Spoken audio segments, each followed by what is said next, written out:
जागोन टेट क्वालिफाइड बिथांमोना एसआइउ नि बाथ्राखौ दिनैनि मुंख्लं सानजों टेटआ जेबो लोब्बा गैया ओंखायनो गुबुन सानाव मोजाङै बुंगोन दिनैनि सानखौ जाहाथे जोङो बयबो अनार होयो मान होयो आरो जोंनि मुंख्लंफोरखौ बयबो गोसो गोरबोजों जाहाथे दान्दिसे बयबो सिबियो आं बेखौनो खावलायो गोजोन गोरोबथानि उनावबो खोनाबायना रायजोफोर दिनै प्रमद बर' बिथाङा मा बुंदों दाख्लैबो बेबायदिनो खोथाखौ बुंदोंमोन बिथाङा आक्सुनि मोनसे मिटिं दंमोन बे मिटिङाव बे फंसे खोथाखौनो बुंदोंमोन बिथाङा दिनै आक्सुनि मिटिं दिनै आङो टेटनि सोमोन्दै खोथा रायलाया बेबायदि होननानै दानखिनानै थाबाय आरो दिनैबो बिथाङा टेटनि जानाखि रिपर्टारफोरा कुइसन सोंदोंमोन आरो दिनैबो बिथाङा बे खोथाखौनो बुंबाय दिनै मुंख्लं सानाव टेटनि सोमोन्दै आं खोथा रायलाया थारमाने बिथाङा मा होननानै थगायनो सानखो बिथाङा माने थगाय फैबाय दा बिथांनाव थगायनो थाखाय मोनसे वार्डसानो गैला सिगाङावहाय बिथाङा जानाखि सिटेटनि केस होनाय आरो बायदि रोखोमनि केस होनाय एसआइउ एप्रुभ जायाखै बेबायदि होननानै बिथाङा थगायबोबाय थादोंमोन नाथाय दिनैहाय जानाखि आसाम एसेम्ब्लिनि जानाखि जानाय बेवहाय दिनैहाय डक्टर रनेश पेगु बिथां सोलोंथाइ मन्थ्रियानो रोखायै फोरमायखाबाय एसआइउ नि जानाखि प्रप'जाल थांदोंमोन बेखौ एक्सेप्ट खालामनाय जाबाय आरो जानाखि बिटिआरनि रिक्रुइटमेन्ट बे बिटिआरनि रिक्रुइटमेन्टखौ बिटिआरनि गभर्नमेन्टआ होनांगौ बा बिटिआरनि गभर्नमेन्टआसो होनो हायो बे खोथाखौ बुंदों दिनैहाय बियो जोबोद जोंनि टेट पास जानानै थानाय केन्डिडेटफोरनि थाखाय जोबोद दुखुनांथाव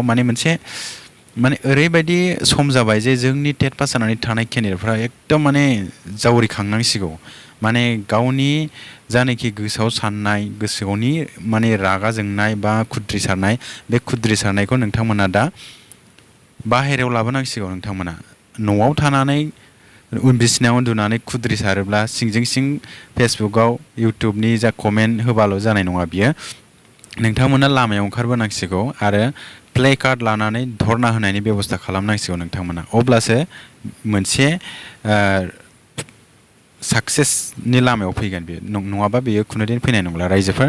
दिनैहाय रोजा रोजा टेट पास जानानै थानाय केन्डिडेटफोर दङ आरो बिथाङा टेट खुंबावनोसो नागिरबावदों बिथाङा बे भिडिअखौ आं दा दसे उनाव देखायगोन बे भिडिअआ जाबाय डक्टर हेमन्त बिश्व शर्मा बिथाङानो बे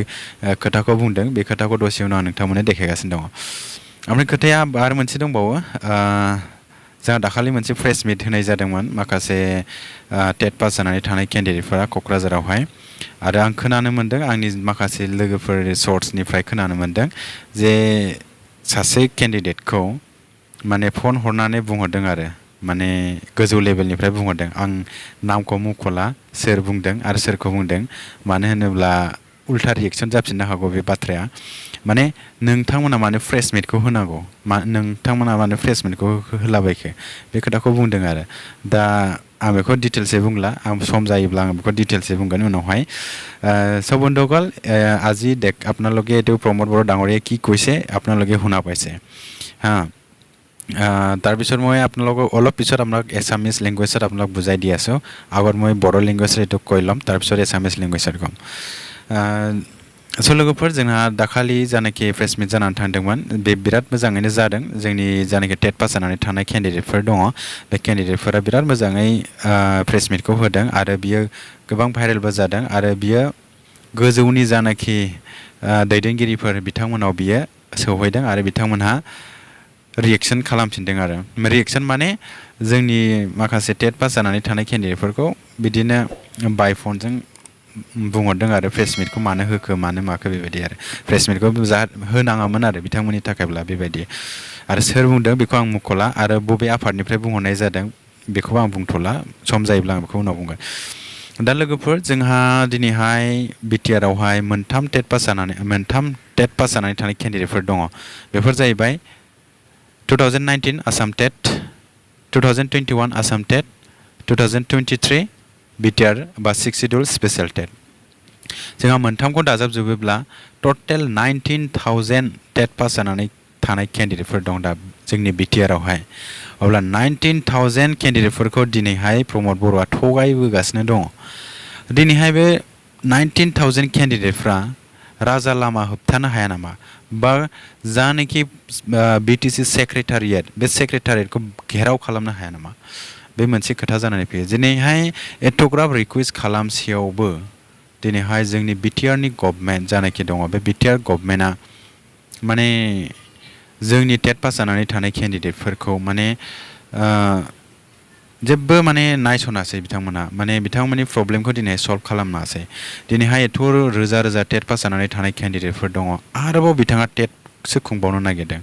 दिनैहाय आसाम गभर्नमेन्टआथ' रिक्रुटमेन्ट होलांगासिनो दङ आसाम गभर्नमेन्टआव दिनैहाय बिजेपि गभर्नमेन्ट सोलिगासिनो दङ दिनैहाय बिजेपि गभर्नमेन्टआ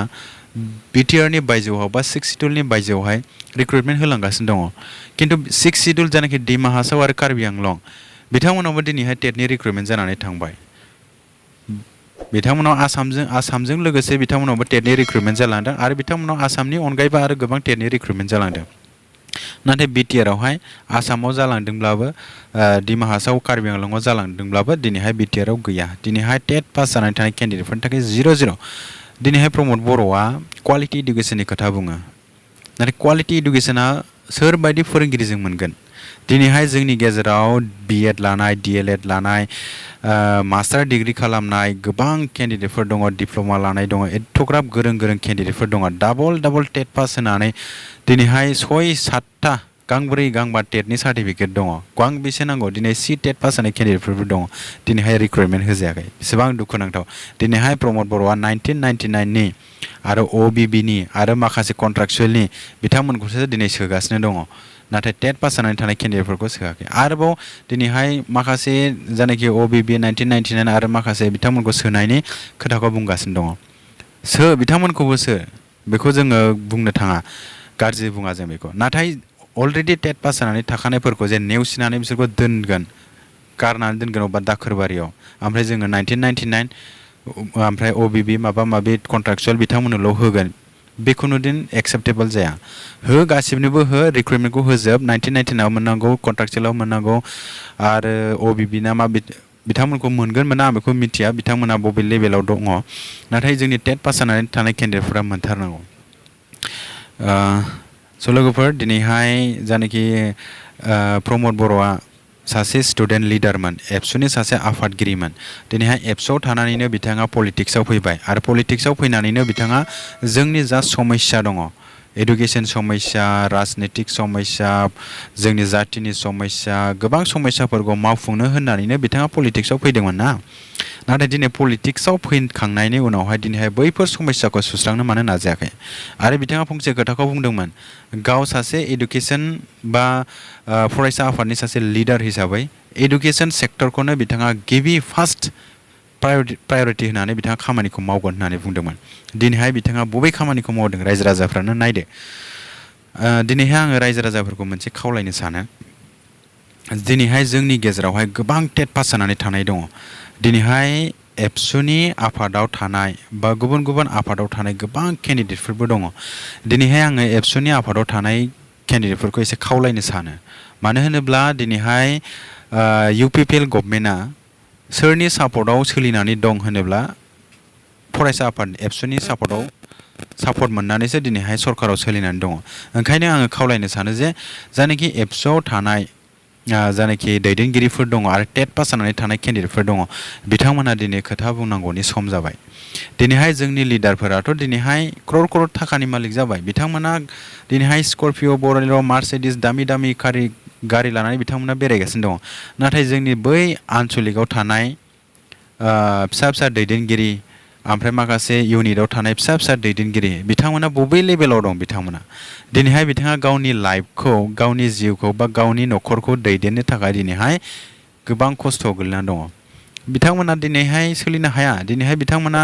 हाजिरा मुजिरा बा माबा माबि मावनानै बा प्राइभेट स्कुलाव मास्टार मावनानै माबा माबि मावनानै सोलिनानै दङ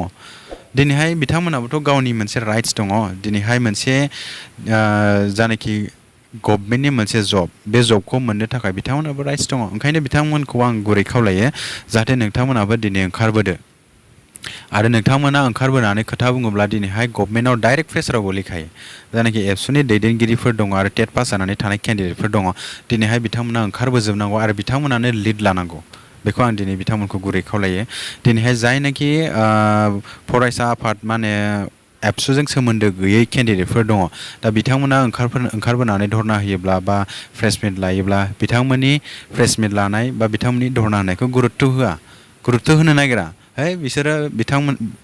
बिसोर धरना होग्राफ्रा बिसोर प्लेसमेन्ट होग्राफ्रा गासिबो BPF नि केन्डिडेट गोजाजोबसो बेबायदि होनानै बिसोरो जेबो भेलु होआ आरो ओंखायनो आङो खावलायनो सानो जोंनि जानाखि फरायसा आफाद एबसुनि दैदेनगिरिफोर दङ बिथांमोनानो ओंखारबोनानै मेन रलखौ लानांगौ बेखौ आं खावलायनाय जाबाय आरो नोंथांमोना बेखौ आङो खामानिखौ मावगोन होननानै आङो आसा फारिनाय थाबाय ओमफ्राय लोगोफोर दा जोंना जानाखि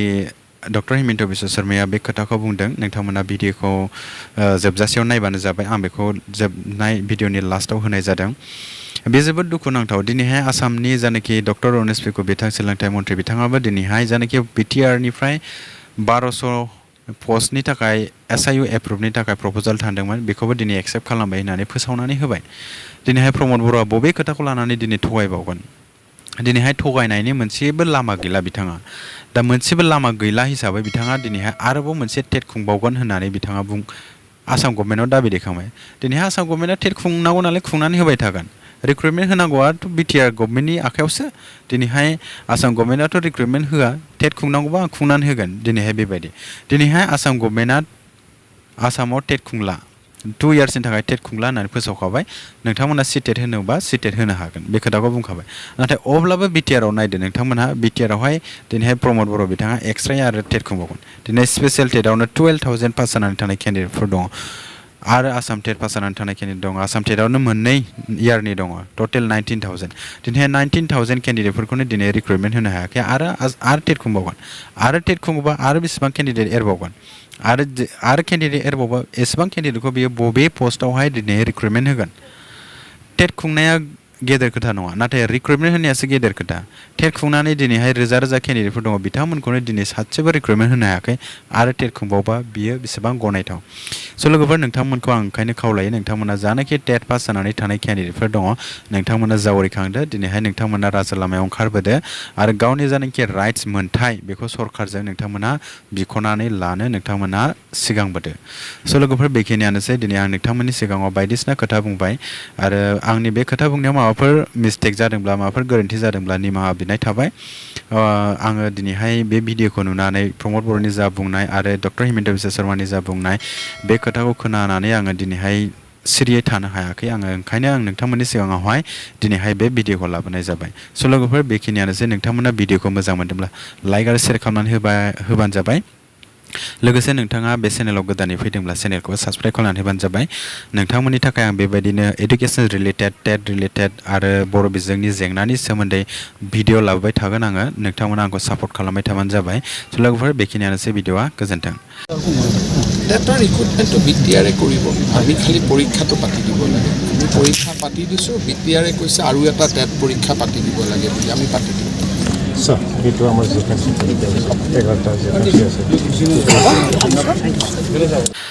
বন্ধুসকল আপোনালোকে এতিয়া দেখিব পাইছে যে প্ৰমোদ বড়ো ডাঙৰীয়াই কি কৈছে এদিনা এটা আকচৰ মিটিঙতে এই একে সেম কথাটোৱেই কৈছে যে আজি আকচৰ এটা মিটিং হোৱা আছে এই মিটিঙত মই টেটৰ ৰিলেটেড কথা নকওঁ